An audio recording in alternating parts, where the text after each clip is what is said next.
All right, Arise business correspondent and Arise Exchange anchor Boason Omofaye joins us now from Cape Town. It's great to see you, Boason, live from Cape Town. I'm trying to fill your big shoes here with my small feet. Thank you. Yeah, thank you. You're doing a fantastic job out there. Thank you so much.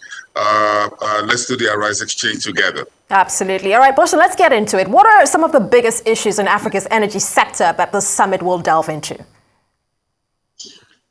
Well, Abby, tomorrow is when you have the opening plenary and you have a whole lot of big names speaking tomorrow. But today and this evening, it's very important, something else that took place, which was the African Petroleum Producers Organization, the APPO, holding what it called a seminar with some of the investors and big names in the industry and looking at the new horizon, the new initiatives that the African Petroleum Producers Organization is putting together for all countries that are under the APPO. This is the African version of OPEC Plus, if you want to put it that way. So what we're looking at and what the Secretary General of APPO said this evening were three things. The first thing is about creating manpower pool for African energy producing countries, Nigeria, Angola, Ghana, Senegal, Namibia, and a few others, including Sudan.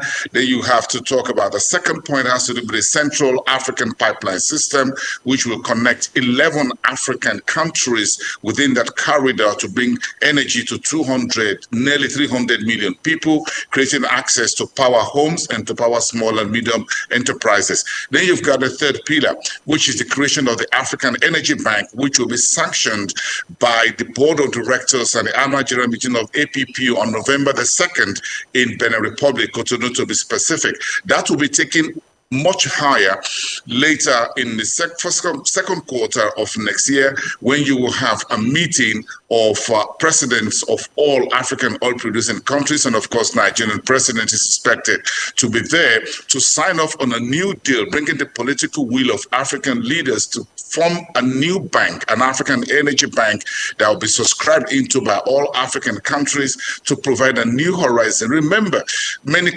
economies and countries, banks and others around the world say they're no longer funding oil and gas projects in Africa. The East African Oil Pipeline, headquartered in Uganda, is being stalled because of the pullback of fossil fuel funding by a number of companies and other investors around the world. President Museveni will be here tomorrow morning. He's moving ahead from Uganda and says this project will have to go on.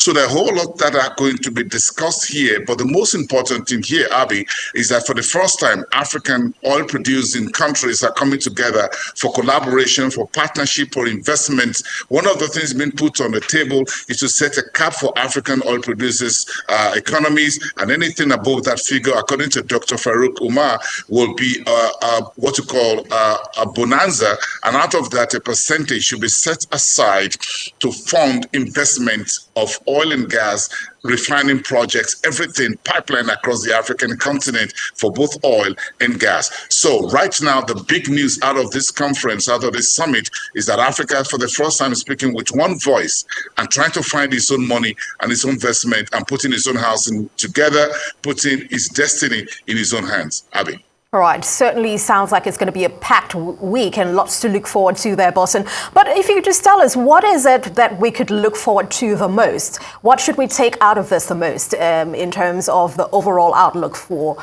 the summit? Well, and I was just touching about on that because I'm really enthused for the first time that Africans as oil producers are speaking with one voice. If you look at the global energy space right now, we're moving very closely. What should be the just energy transition for Africa? Africa produces most of the crude oil and other natural resources that power Europe and other economies around the world.